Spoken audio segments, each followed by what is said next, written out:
الحمد لله وحده والصلاة والسلام على من لا نبي بعده أما بعد فأعوذ بالله من الشيطان الرجيم بسم الله الرحمن الرحيم قل إن كنتم تحبون الله فاتبعوني يحببكم الله صدق الله العظيم وبلغنا رسوله النبي الكريم ونحن على ذلك لمن الشاهدين والشاكرين والحمد لله رب العالمين السلام علیکم ورحمۃ اللہ تعالی وبرکاتہ۔ محترم و مکرم حاضرین اکرام، ناظرین، معزز بزرگان دین، نوجوانان اسلام، آئیے سب سے پہلے ہم اور آپ مل کر عقیدت اور محبت کے ساتھ بارگاہ رسالت میں آپ صلی اللہ تعالی علیہ وسلم میں بآواز بلند ہدیہ درود پاک کا نذرانہ پیش کریں۔ پڑھیں اللہم صلی علی سیدنا شفیعنا حبیبنا و طبیبنا و مولانا محمد وعلی آلہ و اصحابہ وبارک وسلم۔ پچھلے جمعہ قرآن مقدسہ کی مشہور آیت مبارکہ جس کا خطبے کے درمیان میں نے تلاوت کا شرف حاصل کیا ہے، چند باتیں آپ حضرات کے سامنے اس کی روشنی میں رکھنے کی کوشش کی، اور آج کے جمعہ میں بھی انشاءاللہ اسی موضوع کو آگے بڑھاتے ہوئے اللہ رب العزت نے اپنی محبت کو جن چیزوں میں پوشیدہ رکھا ہے، ہمیں ان چیزوں کو اختیار کرنا ہے تاکہ جب ہم اس کو اختیار کریں تو ہمیں اللہ کی محبت میسر آ جائے۔ میں نے پچھلے جمعہ بھی عرض کیا کہ ہر بندہ مومن یہ چاہتا ہے کہ وہ اللہ سے محبت کرے اور اللہ اس سے محبت کرے۔ ہر بندے کی خواہش ہوتی ہے کہ میرا رب کی رحمتیں، اس کی برکتیں اور اس کا قرب پانے والا میں بن جاؤں، برکتیں رحمتیں حاصل کرنے والا بن جاؤں۔ ہر بندے کی خواہش یہ ہوتی ہے، لیکن ہر کام خواہش سے پورا نہیں ہوتا۔ اس کو حاصل کرنے کے لیے جو جد و جہد کی ضرورت ہوتی ہے، جو محنت و مشقت کی ضرورت ہوتی ہے، اس کو اختیار کرنے سے کام پورا ہوتا ہے۔ ظاہر سی بات ہے، جس کی ہم عام طور پر مثال دنیاوی کاموں سے سمجھ سکتے ہیں۔ دنیا میں ہم بہت سارے خواب دیکھ سکتے ہیں کہ میں فلاں بن جاؤں، فلاں کروڑ پتی بن جاؤں، اتنا پیسہ آ جائے، خوب عیش و آرام کی میری زندگی گزرے، تو یہ سوچنے کے لیے اچھا ہے۔ خیال کرنے میں کوئی پیسہ خرچ نہیں ہوتا، محنت نہیں لگتی، انسان جو چاہے سوچ سکتا ہے۔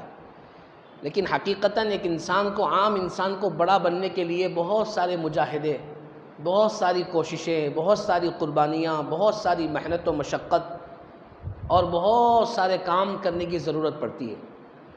جب بندہ مسلسل محنت کرتا ہے تو اللہ سبحانہ و تعالیٰ اس بندے کو ایک نہ ایک دن کامیابی ضرور عطا فرماتا ہے۔ اور جتنے لوگ آج بڑے امیر نظر آتے ہیں، آپ جائزہ لے کر دیکھیں یا ان سے پوچھ کر دیکھیں کہ وہ یہ کہیں گے کہ بھائی ہم ایک زمانہ ایسا تھا کہ ہم فٹ پاتھ پہ زندگی گزارتے تھے یا فٹ پاتھ پہ کاروبار کرتے تھے، روڈوں پر بیچتے تھے، لیکن آج ہمارے عالیشان مالز ہے، دکانیں ہیں، کاروبار ہے، کروڑ روپے کا ٹرن اوور ہمارا ہے۔ تو ان کی یہ کامیابی، وہ کامرانی ایک راتوں رات نہیں ہو گئی، بلکہ مسلسل محنت و مشقت کے بعد بندے کو کامیابی حاصل ہوتی ہے۔ اسی طریقے سے اللہ رب العزت کا قرب حاصل کرنے کے لیے بھی بندے کو محنت و مشقت کی ضرورت ہے۔ راتوں رات کوئی بندہ اللہ کا محبوب نہیں بن جاتا۔ ہاں، اللہ کسی کو پسند فرما لے، اس کو توفیق دے دے، یہ اس کے اختیار کا معاملہ ہے، وہ قادر مطلق ہے، جسے چاہے جو چاہے عطا فرمائے۔ راتوں رات بھکاری کو بادشاہ بنا دے، بادشاہ کو بھکاری بنا دے۔ وہ خالق کائنات ہے، مالک کل ہے، قادر مطلق ہے، جو چاہے کر سکتا ہے۔ لیکن ایک اصول و ضابطے کی بات اگر دیکھی جائے تو ہم اپنی زندگی میں تبدیلی اور چینجز تبھی لا سکتے ہیں جب ہم اس معاملے پہ ایک مسلسل محنت کریں گے۔ جب باضابطہ محنت ہوگی، کوشش ہوگی، تو ظاہر سی بات ہے انسان کے اندر تبدیلی آنا شروع ہو جائے گی۔ اب اللہ کے رسول صلی اللہ تعالی وسلم، ہمارے آقا و مولا، ہمارے لیے آئیڈیل، ہمارے رہنما و رہبر رحمت للعالمین صلی اللہ علیہ وسلم ہماری جانوں سے زیادہ ہمارے قریب ہے۔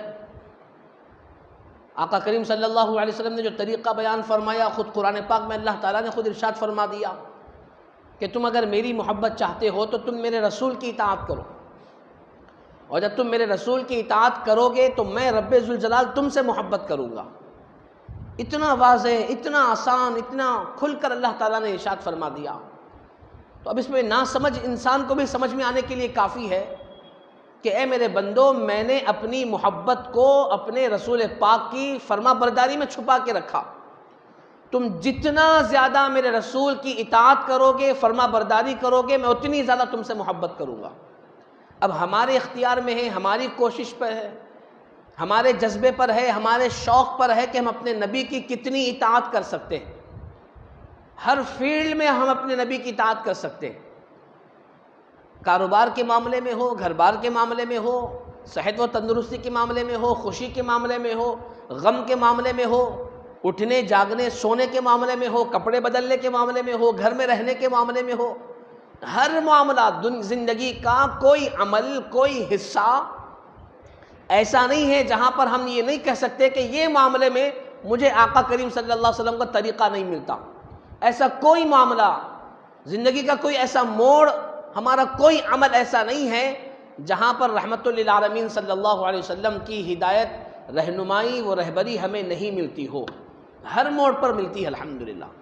اب ہمارے جذبے پر ڈیپینڈ کرتا ہے، ہمارے شوق پر یہ منحصر ہے کہ ہم اپنے آقا کریم صلی اللہ علیہ وسلم کی کتنی اطاعت کرتے ہیں۔ جیسے پچھلے جمعہ میں نے عرض کیا کہ اطاعت کا مطلب یہ ہے کہ آقا کریم صلی اللہ علیہ وسلم کے طریقوں کو اختیار کرنا۔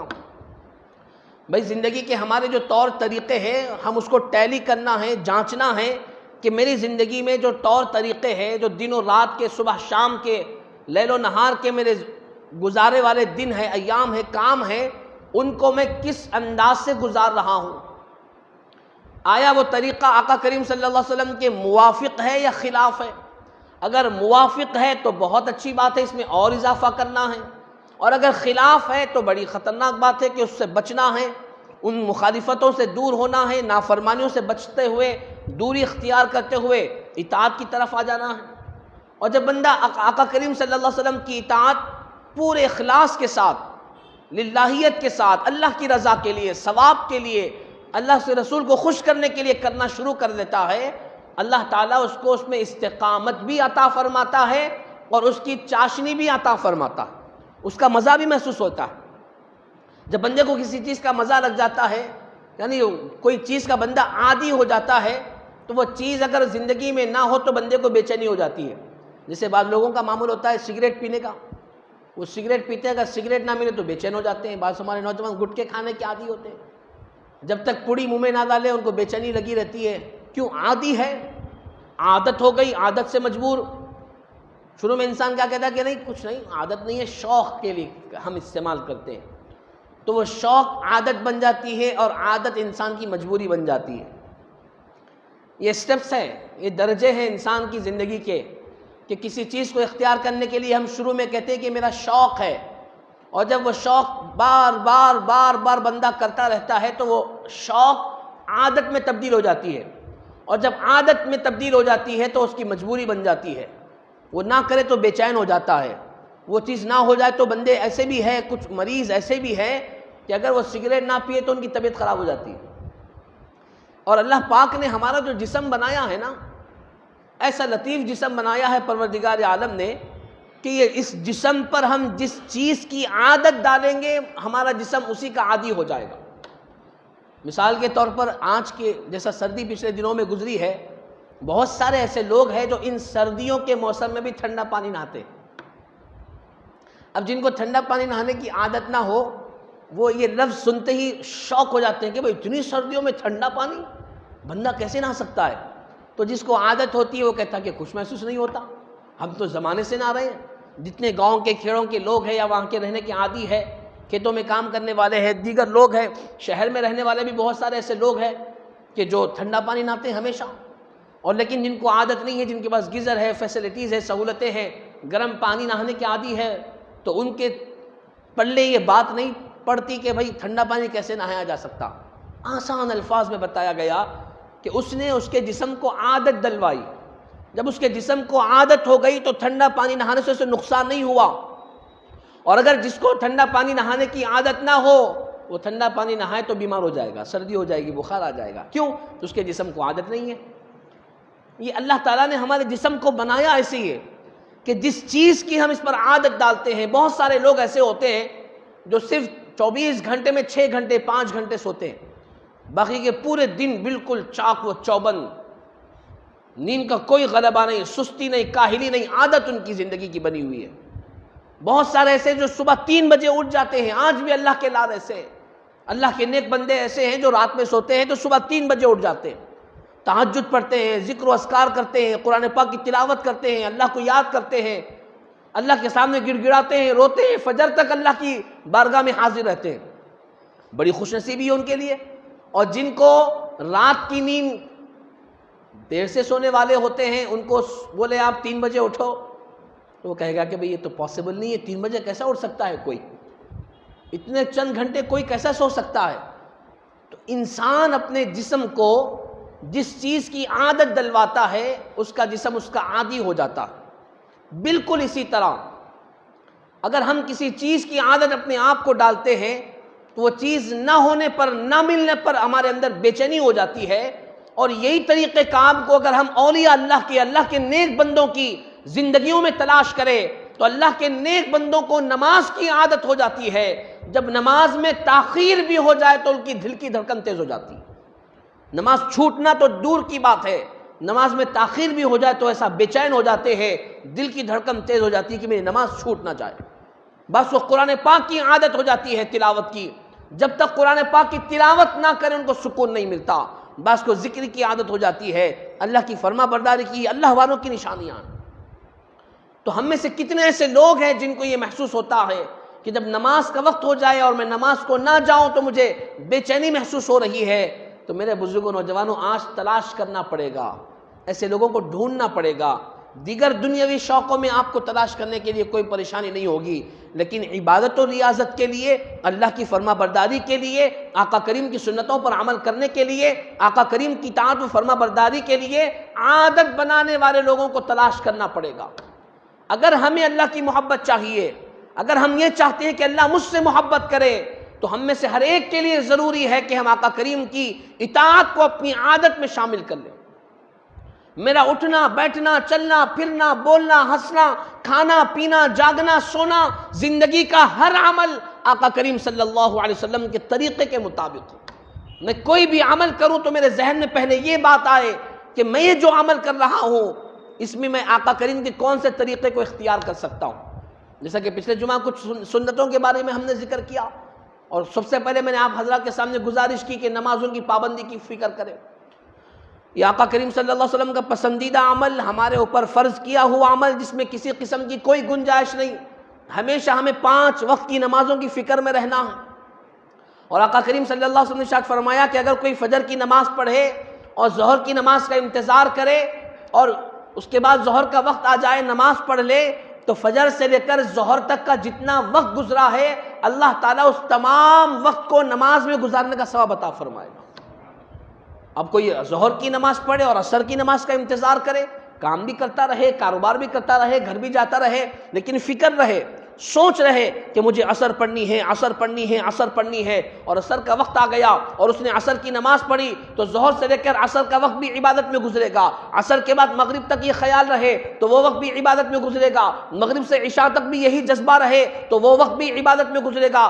گویا کہ 24 گھنٹے اور رات میں سونے والا فجر کی نماز کی نیت کرے کہ مجھے فجر میں اٹھنا ہے، الارم رکھے، لوگوں کو بولے، نیت کرے، دعا کرے، پھر سو جائے تو ساری رات سوتا رہے گا. جب فجر میں اٹھے گا اللہ پاک ساری رات عبادت کا ثواب عطا فرمائے گا.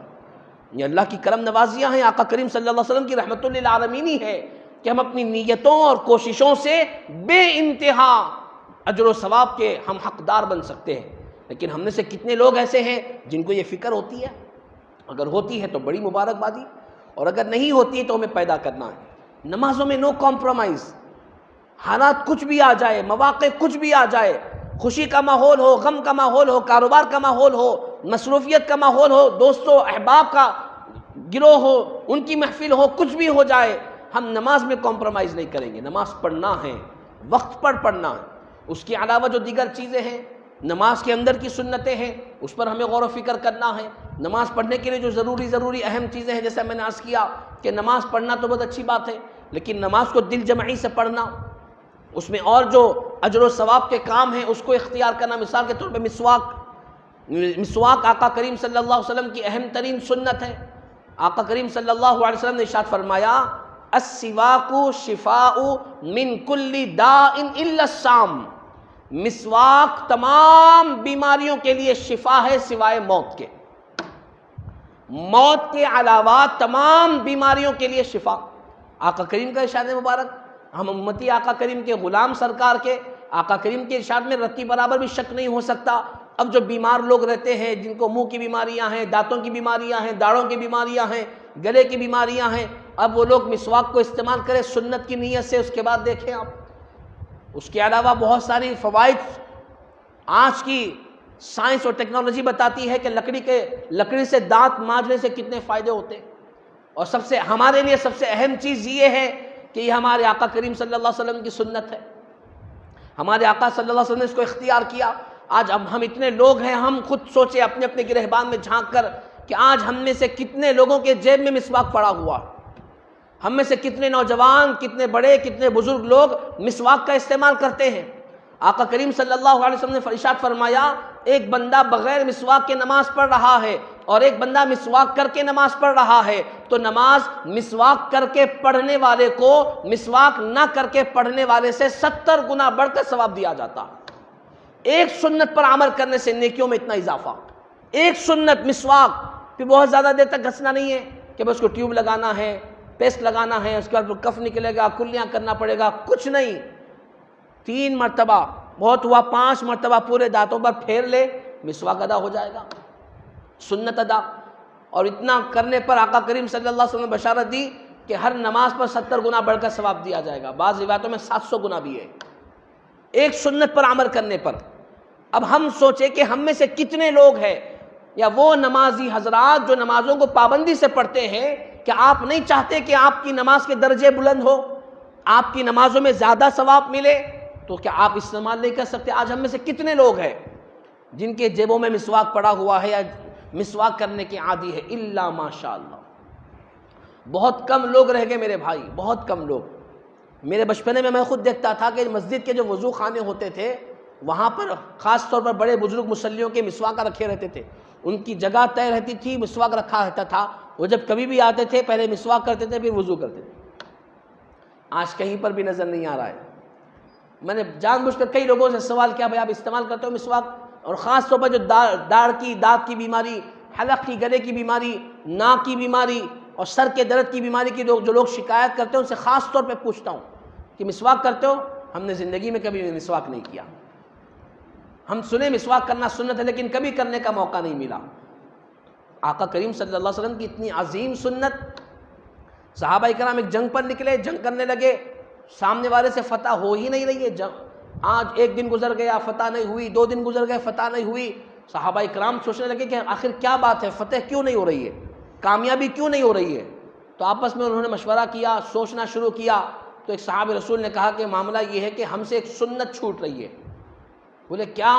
کہ ہم جنگ کی کوششوں میں، جد و جہد میں آقا کریم کی سنت مسواک کو کرنا چھوڑ دیے۔ ایک سنت ہم سے فراموش ہو گئی، جس کی وجہ سے شاید ہمیں کامیابی نہیں مل رہی ہے۔ لہٰذا سامنے کی جو فوج تھی، ان لوگوں نے ایک جاسوس کو بھیجا کہ جاؤ دیکھو مسلمان کیا کر رہے ہیں۔ وہ دیکھنے کے لیے آیا اور آ کر کے دیکھا تو یہ لوگ مسواک کر رہے تھے۔ اس نے جا کر کے لوگوں سے کہا کہ بھائی مسلمانہ پورے اپنے دانتاں تیز کر رہے ہیں، اپنے کو قطر قطر کے کھاتے ہی کیا ہے، پورے دانتاں تیز کر رہی، لکڑی سے دانتوں کو مانج رہے، تیز کر رہی۔ تو وہ لوگ ڈر گئے، خوف ان کے اندر طاری ہوا۔ بعض علماء نے لکھا کہ یہ جو باتیں علیحدہ طور پر ایکسٹرا لکھی گئی ہے، لیکن پھر علماء نے لکھا لیکن صحابہ کرام نے مسواک فرمایا۔ جب انہوں نے مسواک کیا پھر دوسرے دن جنگ کی تو اللہ تبارک و تعالیٰ نے ان کو کامیابی عطا فرما۔ یہ سنت پر عمل کرنے کا صحابہ کرام کا طریقہ، صحابہ کرام نے کبھی مسواک کو نہیں چھوڑا۔ ہم میں سے کتنے لوگ ہیں جو مسواک سے دور ہیں، کتنے نوجوان ہیں، نوجوان تو کرتے ہی نہیں ہیں، معلوم ہی نہیں مسواک کیا چیز ہے۔ میرے بزرگوں نوجوانوں، اس سنت کو ہمیں اختیار کرنا ہے، اور اس کے علاوہ بھی جو اعمال ہیں اس کو اختیار کرنا چاہیے سنتوں میں، جیسا کہ مثال کے طور پر بتایا گیا کہ باوضو رہنے کے تعلق سے میں نے آپ کے سامنے عرض کیا کہ ہمیشہ باوضو رہنا آقا کریم صلی اللہ علیہ وسلم کی سنت مبارکہ۔ آپ کا جب بھی وضو ٹوٹے فوراً وضو فرما لیں آپ۔ علماء نے لکھا کہ جو ہمیشہ باوضو رہے گا کوئی زمینی آسمانی بلا اس کا کچھ بھی نہیں بگاڑ سکتی، اور وضو کی حالت میں انتقال کر جانے والے شخص کو اللہ تعالیٰ درجے بلند فرماتا، اس کی مغفرت فرما دیتا۔ یہ وضو میں رہنے کے فائدے، برکتیں ہوتی ہیں، جو کچھ کرے گا برکت ہوگی، کاروبار کرے گا کاروبار میں برکت ہوگی، کسی چیز کو چھیے گا اس چیز میں برکت ہوگی۔ ایک اور عمل میں نے آپ حضرات کے سامنے عرض کیا کہ سلام کو عام کرنے کی ہمیں کوشش کرنی ہے۔ آقا کریم صلی اللہ علیہ وسلم کی سنتوں میں ایک عظیم سنت سلام ہے، جو آقا کریم صلی اللہ علیہ وسلم کا طریقہ رہا۔ حضرات صحابہ اکرام رضوان اللہ تعالی علیہم اجمعین کہتے کہ ہم میں سے ہر ایک شخص ہمیشہ یہ چاہتا کہ وہ پہلے آقا کریم کو سلام کرے، لیکن ہماری لاکھ کوشش کے بعد بھی ہمارے سلام کرنے سے پہلے آقا کریم ہم کو سلام فرما دیا کرتے۔ صحابہ اکرام کوشش کرتے کہ پہلے ہم سلام کریں، لیکن آقا کریم کی، ہمارے آقا کی عادت یہ تھی کہ پہلے سلام فرماتے۔ اور کوئی کہتا کہ آقا کریم ہم سلام کرنا چاہتے ہیں، تو آقا کریم مسکرا کر فرماتے کہ جو پہلے سلام کرتا ہے جواب دینے والے سے بڑھ کر اللہ پاک اس کو نیکیاں عطا فرماتا۔ تو ہمیں سے کتنے لوگ ہیں جو سلام کرنے کی عادی ہے۔ آقا کریم صلی اللہ علیہ وسلم کا مشہور ارشاد مبارکہ ہے، افشوا السلام بینکم تحابوا، کہ تم آپس میں سلام کو عام کرو، محبتیں پیدا ہوگی۔ جس سے ناراضگیاں ہیں، جس سے دوریاں ہیں، جس سے جان پہچان نہیں ہے، ان کو اگر آپ قریب کرنا چاہتے ہو تو میرے بزرگوں نوجوانوں، دو طریقے ہمارے آقا نے فرمائے۔ کسی سے محبت، کسی کے دل میں محبت ڈالنا ہے تو دو طریقے ہمارے آقا کریم صلی اللہ علیہ وسلم نے سکھائے۔ پہلا طریقہ سلام کرنا، کہ سلام کرو، تمہارے سلام کرنے سے محبت پیدا ہو جائے گی۔ پھر دوسرا فرمایا، دوسری محبت کرنے کا طریقہ یہ ہے کہ اس کی پیٹھ پیچھے اس کی تعریف کرو، یا اس کے حق میں دعا کرو، جس سے آپ محبت چاہتے ہیں، جس کی آپ ہمدردی چاہتے ہیں، جس کے سامنے آپ اپنی عزت چاہتے ہیں، اس کے پیٹھ پیچھے اس کے حق میں دعا کرو، اس کی تعریف کرو۔ اللہ سبحانہ و تعالیٰ قدرتی اس کے دل میں آپ کی محبت کو داخل فرما دے گا۔ یہ طریقے ہمارے آقا نے سکھائے، لیکن ہمیں نہیں معلوم، ہم سامنے تعریف، منہ کے سامنے تعریف کرتے۔ سرکار نے فرمایا کسی کے منہ کے سامنے تعریف مت کرو، پیٹھ پیچھے تعریف کرو۔ اگر کسی کے سامنے کچھ بولنا ہے تو اس کی خامیاں بول سکتے ہو تو خامیاں منہ پہ بولو، کچھ غلطی ہے تو غلطی منہ پہ بولو، تاکہ وہ بندہ اپنی اصلاح کر لے۔ ہمارا معاملہ الٹا ہے، ہم سامنے تعریفاں کرتے، پیٹھ پیچھے برائیاں کرتے۔ شیطان نے ہمیں بالکل الٹا سکھا دیا، الٹے راستے پہ شیطان ہم کو لے چلا ہے۔ کیا ہماری یہ عادت نہیں ہے؟ آپ اکثر آزما کر دیکھیں، آپ سامنے رہتے تعریف کرتے، انہوں بہت بڑے پڑھے لکھے ہیں، انہوں ڈاکٹر ہے، انہوں انجینئر ہے، ایسا کام کرتے، اتنا پیسہ ہے، اتنے اخلاق ہے، اتنے بچے ہیں، اتنا بڑا گھر ہے، فلاں ہے، یہ ہے، خوب تعریفوں کے پھول بناتے۔ جیسا پیٹھ پیچھے گئے، پورا حرام کا کمائے سو کھائے سو ہے، لوٹ کے کھائے سو ہے، چوری کر کے کھائے سو ہے، دھوکہ دے کے کھائے سو ہے، ان کو ستائے سو ہے، ان پر ظلم کرے سو ہے، ان کو ایسا کرے سو ہے۔ یہ شیطان نے ہمیں عادت ڈال دی ہے، شیطان نے ہمیں اس جال میں پھنسا دیا۔ اب ان دونوں میں آپ طریقہ سنیں، ان دونوں چیزوں میں ہمارے نبی صلی اللہ علیہ وسلم کی نافرمانی۔ ہمارے آقا نے چہرے کے سامنے، منہ کے سامنے تعریف کرنے سے منع کیا، اور ہم تعریف کر رہے ہیں۔ یہ چاپلوسی کی نشانی بتائی گئی، یہ منافقت کی نشانی بتائی گئی، اور پیٹھ پیچھے برائی بیان کرنے کو آقا کریم نے غیبت قرار دیا، اور غیبت کو کہا کہ غیبت قتل سے بڑھ کر ہے۔ الغیبت اشد من القتل، قتل سے بڑھ کر گناہ اگر کوئی ہے تو غیبت کا۔ اور ہم ان دونوں چیزوں میں ملوث ہیں۔ اپنی عادت بنا لیں کہ ہم کبھی کسی کے منہ کے سامنے تعریف نہیں کریں گے، اور کبھی کسی کی پیٹھ پیچھے برائی نہیں کریں گے، چاہے کتنی دشمنی ہو، کتنی ہی نفرت کیوں نہ ہو، کتنا ہی دوری اختیار ہم نے ایک دوسرے سے نہ کر لیا ہو، ہم کبھی کسی مسلمان کے پیٹھ پیچھے اس کی برائی نہیں کریں گے۔ کیوں؟ کہ یہ میرے آقا کریم صلی اللہ علیہ وسلم کی نافرمانی، آقا کریم کے ارشاد کے خلاف یہ عمل ہے۔ ہم کو یہ چیزیں اختیار کرنا ہے۔ ابھی مبارک مہینے کا آغاز ہوا، رجب المرجب۔ اب اس ماہ مبارک میں آقا کریم صلی اللہ علیہ وسلم نے فرمایا کہ 3 مہینے ہیں، رجب، شعبان، رمضان۔ رجب اللہ کا مہینہ ہے، اس مہینے میں جو بندہ جتنے روزے رکھے گا اللہ پاک اتنا انعام اس کو عطا فرمائے گا۔ بعض روایتوں میں کیا ہمارے آقا کریم صلی اللہ علیہ وسلم رجب کا پورا مہینہ روزہ فرمایا کرتے تھے، کثرت سے روزہ رکھتے آقا کریم، شعبان کا آدھے مہینے تک بھی روزہ فرماتے. پھر صحابہ سے کہتے کہ رمضان آنے والا ہے، روزے نہ رکھو کہ کہیں تمہارے جسم میں کمزوری نہ آ جائے، کیونکہ رمضان کے روزے رکھنا فرض ہے. رمضان سے پہلے تم روزے رکھو گے، کمزوری ہو جائے گی کہ کہیں رمضان کے فرض روزے نہ چھوٹ جائے. لیکن رجب کے مہینے میں آقا کریم نے فرمایا، اور جیسے ہی رجب کا چاند نظر آتا ہمارے آقا دعا فرماتے، اللہم بارک لنا فی رجب و شعبان وبلغنا رمضان، کہ اللہ رجب اور شعبان کے مہینے میں برکت عطا فرما اور ہم کو رمضان سے ملا دے، رمضان دیکھنا نصیب فرما دے، رمضان سے ملنا. یہ آقا کریم صلی اللہ علیہ وسلم کی دعائیں. ہمیں بھی چاہیے کہ ہر نماز کے بعد ہم آقا کریم کی یہ دعا کو عربی میں پڑھنا ضروری نہیں ہے، اگر کسی کو عربی میں یاد نہ ہو اردو میں بولیں آپ کہ اللہ رجب میں اور شعبان کے مہینے میں برکت عطا فرما اور رمضان سے ہم کو ملا دے، رمضان میں رہنا نصیب فرما، رمضان کے روزے نصیب فرما، یہ 2 مہینوں میں برکت عطا فرما. اردو میں آپ دعا کریں اللہ سے. تو یہ مبارک مہینوں کا آغاز ہوا، بڑی تیزی کے ساتھ ہمارا سفر رمضان کی طرف جاری رہے گا. رمضان کی طرف ہم دوڑنے لگے ہیں، دیکھے رمضان قریب آ جائے گا. تو لہٰذا میرے بزرگوں، نوجوانوں، خدا کے لیے کوشش کرے کہ ہماری زندگی میں تبدیلی آئے، کوشش کرے کہ ہم سنتوں کی عادی بن جائیں، کوشش کرے کہ ہم وہ اعمال کرنے لگیں جن اعمال سے ہماری دوری ہو گئی ہے، جن سنتوں کو ہم فراموش کر چکے ہیں، جن چیزوں کی ہماری زندگی میں اشد ضرورت ہے، ان چیزوں کو ہم اختیار کریں. صبح اٹھنے سے لے کر شام میں سونے تک تمام سنتوں کا محاسبہ کریں کہ مجھے کیا کیا کام کرنا ہے. مثال کے طور پر سونے کا طریقہ سنت کے مطابق ہو، میں سیدھی کروٹ سو جاؤں، با وضو سونا، وضو کر کے سونے سے رات بھر عبادت کا ثواب ملتا، وضو کا الگ ثواب ملتا، وضو کر کے سونا، برے خواب نہیں آتے، برے خیالات نہیں آتے، گندگی خواب کی نہیں آتی، آرام سے اطمینان سے سو سکتے. اب بعض کو عادت نہیں رہتی، لوٹ کے سونے کی عادت رہتی. بعض نوجوان بولتے مصعب کو سیدھی کروٹ لیٹے تو نیند ہی نہیں آتی. علماء کرام نے لکھا ہے کہ سنت پر عمل کرنے کے لیے پوری رات بھر سیدھی کروٹ پہ سونا ضروری نہیں ہے. سنت پر عمل کی نیت سے بس تھوڑی دیر سیدھی کروٹ پر سو گئے، اس کے بعد آپ لوٹو تو بھی کیسا بھی سو جاؤ. البتہ پیٹ کے بل سونے سے منع کیا گیا، سے صحت پہ بھی اثر پڑتا ہے، دوسرے امراض بھی بڑھتے ہیں.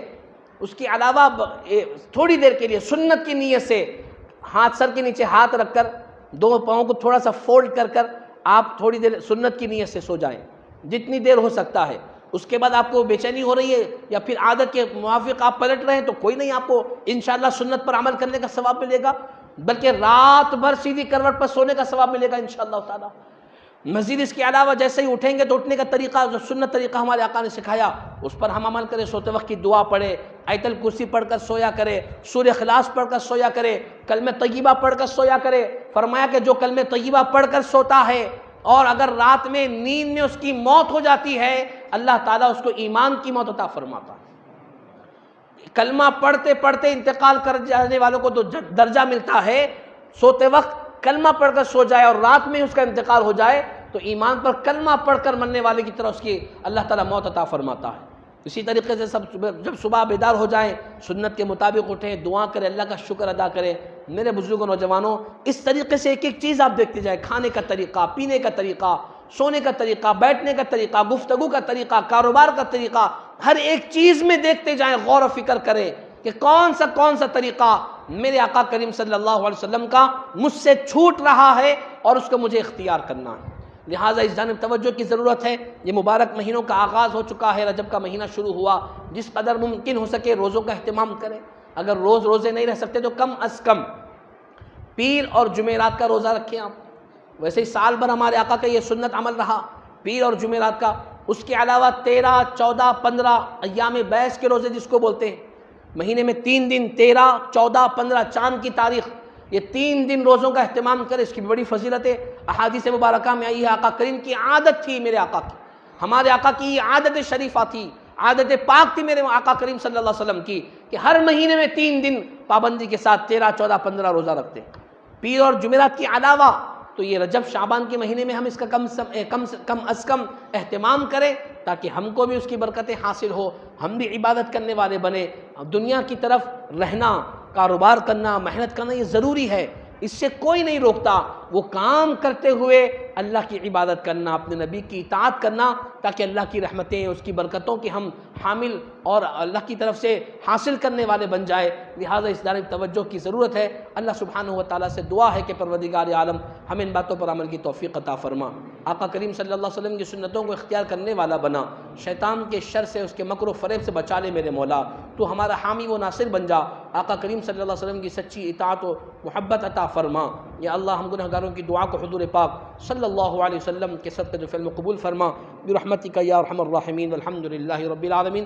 جو حضرات سنت نہ پڑھے ہوں صفحے درست فرما کر سنت